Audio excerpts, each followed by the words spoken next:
Welcome to Breaking Free, shattering the top 3 myths holding you back from the success you deserve. Let's crush these limiting beliefs and rewrite your story. We are about to expose 3 destructive myths that keep many network marketers stuck. At the end of our time together, you will know the truth about who really makes up your customer base, how price impacts buying decisions, and what to include in your social media posts. Stay with me until the end because I'm going to tell you how to get your hands on my latest freebie, 6 ways to attract ideal customers to your private Facebook VIP group, and more importantly, how to keep them there. I would ask that you turn off all distractions. This is just a few minutes long, and I'm going to give you all I've got. So I would ask for your complete attention so that you can get as much out of it as possible. I'm Michelle Fox. I have been in direct sales for almost 24 years in the beauty industry. About 5 years back, I decided to expand online and I started a YouTube channel and a beauty blog. My purpose was to expand my beauty business, hoping to obtain more customers. And I did that to a degree. But what ended up happening was I started to attract others in direct sales who liked what was happening in my business. And they were asking me, how did you do it? So I started free training and I called it Boss Babes Online. That's available on Facebook and YouTube. The free training was great, but over time, I began to see the need for more in depth training, and thus Boss Babe Academy was born, which is a new digital course academy that is available online. Why am I telling you this? Well, I want to give you a little bit of background so you know that I have some experience and some clout, but also this is how I know that these myths are what is holding people back because I have the privilege of interacting with literally hundreds, even thousands of people around the world. And I consistently hear these 3 things coming up. And I know that if this misunderstanding could be clarified, that it would set so many people free. I believe that when you change your thinking in 3 key areas, your direct sales business will be positioned for success like never before. And that's what we're talking about right now. So, who's ready? So, let me ask you this. Have you ever said anything along these lines? I've talked to my friends and family, but no one is interested in booking a party, and I haven't gotten very many sales. I don't know who else to talk to. Maybe I made a mistake. Can you really relate to this at all? Here's the first myth. Your customer base will primarily be made up of friends and family. That is a myth. All right? That is a myth that your customer base will be made up of friends and family. That's a great idea. And certainly we hope that we get support from friends and family. But the truth is that only a small percentage of your customers will be people you knew before you began your business. Let me let that sink in. Only a small percentage of your customers will be people you knew before you began your business. Really, this makes sense. If you were to open a local shop of any kind, an ice cream store, of some kind of clothing boutique, a bookshop, do you think your friends and family would generate enough business for you to make a profit? Of course not. You would hope they would support it, but you would recognize that you need to market it to everyone, not just your friends and family. So the whole thought of, hey, I've talked to my friends and family, they're not supporting me, I must have made a mistake, that is letting me know that you're thinking small, that you're thinking that is your market, and that is not true. So if friends and family is not where we're supposed to get our leads from, then how do we get leads? Where do we get leads? I'm just going to give you a few ideas because this is just a brief presentation. But some of my favorite ways are leaving lead jars. Sometimes we call them fish bowls, something that you leave in local businesses where you collect their information. You're giving away something that they would enjoy, something that would attract your ideal customer. I love to do booths at vendor shows or craft fairs, bazaars, church bazaars, things like that. Playing referral games at parties or even in your social media groups is a great idea. Joining networking groups, both in person and online, like BNI, Business Networking International. Promoting your business on social media. You should have ways for people to reach out to you on all of your social media platforms. A couple other ideas are to create an opinion panel, just to get people to, with no further obligation, just to try your product and give you their opinion of it. Offer free samples, hand out goodie bags where you specifically target certain people in your world that you think would be a great potential customer, and you're giving them some freebies and maybe a coupon to try to draw them in. These are just a few ideas, like I said, because we want to think beyond friends and family. They're a great place to start, but they are not going to make up the bulk of our customers. Here's the next one. Have you ever said anything like, I can't believe no one has taken advantage of my latest discount. It's such a great deal. What do I have to offer to get people to buy something? This is nuts. I hear this a lot, especially on social media. You post buy two, get three free or 25% off everything in the catalog, and you can't understand why you're not just getting message after message after message of people saying, I want that. Well, let me tell you something. Here's the myth. We're thinking that people will buy if you offer the right deal, but that is a myth. That is the misunderstanding. Here's the truth. People will buy your product if they believe it meets a need or fulfills a desire.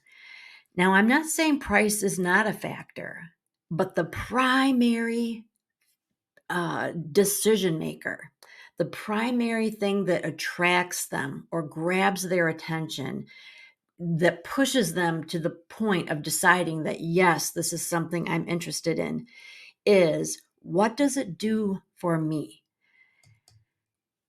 Think about these things in particular. So, when someone is desperate to lose weight and they hear about a weight loss program where several people that they personally know have lost weight, their first question probably isn't how much did it cost, but it's more along the lines of, well, what was it? What did you do? How do I get more information? What does it entail?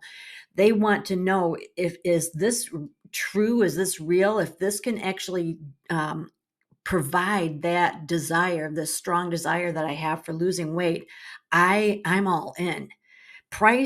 The price question will come later. It will come, but that's not the first question, okay? And they're not going to wait for it to go on sale to buy it if they are convinced that it's going to help. You see what I'm saying? Wrinkle treatments, fashion trends, the latest and greatest iPhone, or some kind of exotic, once in a lifetime travel. There are things that, yes, if we can't afford it, they might be excluded at this time. But if it is in our budget, that is not the first question that we're asking. The first question we're asking is this going to meet our desire? Is this going to fulfill the need? Your customer is interested in what your products can do for her. So, do you know how to clearly explain the benefits of your products? Not how it was made or where it was made, or that it's sustainable or what the ingredients are, but how is it going to benefit her life? How is it going to fulfill a dream, satisfy a need? Can you articulate that? When you can demonstrate how your product meets the needs and desires of your audience, attracting customers no longer requires a discount. I'm not saying I don't ever offer a discount, but I will tell you this. I don't give brand new people a discount. I reserve discounts for my regular customers that I want to reward for their loyalty. I attract people by showing them how amazing my products are and how they're going to meet a desire and a need that they have. So instead of coming up with sales and special offers, spend that time and energy thinking about how your products can meet the needs and desires of your customers. I hope that that is starting to make sense. We're moving on. Here's a thought from Mark Cuban. Success in business is about solving problems for your customer. He should know he's very successful. Would you agree?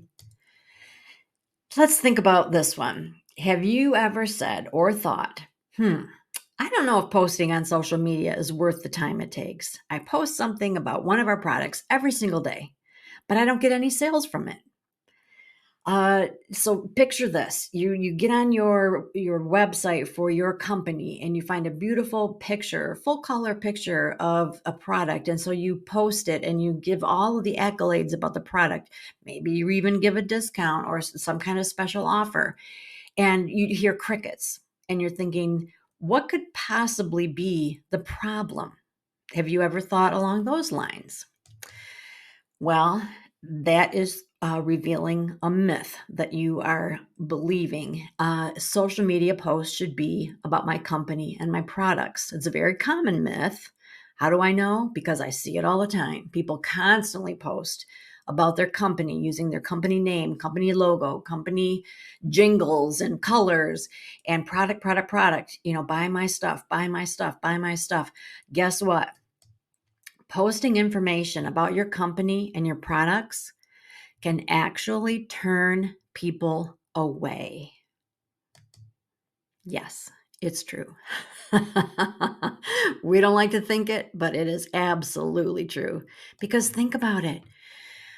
Think about social media from the perspective of your audience, the person who is getting on their phone, getting on their laptop.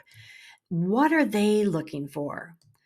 They want to connect with people. They want an opportunity to express themselves when they post or show a picture or do a story or a reel. They want to learn something new on TikTok. They want to stay on trend. They want to relax and have fun. They want to become a better person. There are all kinds of opportunities to learn how to do things and to expand your thinking. And yes, they do want to shop, but they don't want to be sold to. There is a difference. So, what could you offer that would fit into those categories?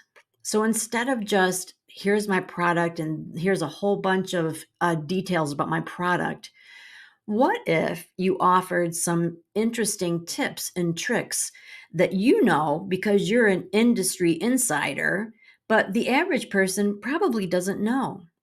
What about offering a live demonstration of how to use one of your products or how to use a product in your industry? Maybe it's not something that you sell, but something that kind of works along with something that you sell. So, an example in my industry, I sell skincare.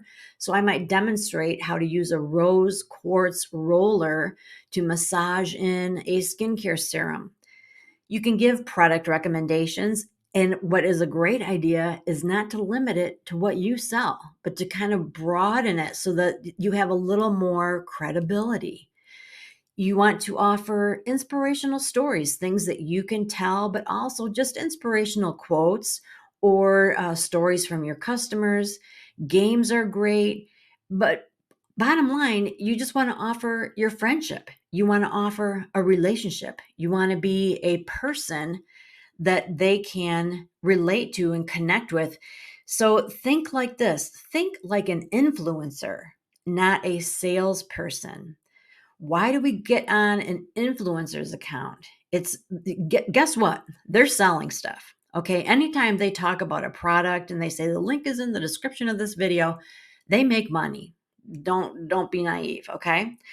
But we don't follow them thinking of them as salespeople.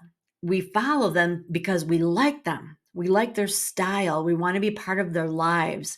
We feel like we gain something by listening to them. We either just think they're really cool and we want to know all about their personal life, or we learn something new, or something that they share with us or tell us about makes our lives easier or more fun. That is how we want people to perceive us. Great places to find content like this. Pinterest is where I go to get ideas for what to post in my industry. Etsy is a great place to go where you can actually purchase packages. There's social media packages already put together that somebody else got the ideas, made something beautiful, put it together in a package, you buy it, and then you post it.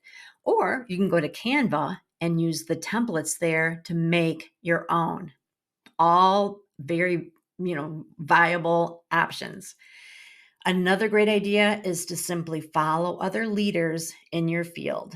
Find people that you want to be like, you like their style, but more importantly, that you know that they have experienced success and that it's the kind of success that you are working toward. You can find them on Instagram, Facebook, TikTok, X, formerly Twitter. I think you know what I'm talking about. But just see, what are they posting? What is the flavor of their posts, and try to mimic it. You can't do exactly what they do. There are copyright issues, but you can certainly be inspired by it. To enroll, you go to michellefoxonline.com/success unlimited. So let's get back to that other bonus that I mentioned at the very beginning. As a thank you for watching all of this time, I want to give you my 6 ways to attract ideal customers to your private Facebook VIP group. And the way you get that is to go to michellefoxonline.com/6 ways. 6 ways. When you get there, you will have to put in your name and email, and I will send that to you straight away. So thank you so much for your time. I appreciate you. I believe the best in you, and I hope that you got something out of this short training, whether you decide to take me up on this offer or not. Go to michellefoxonline.com/success unlimited for even more information, and give it some thought. And I hope to see you in that course. Thanks again.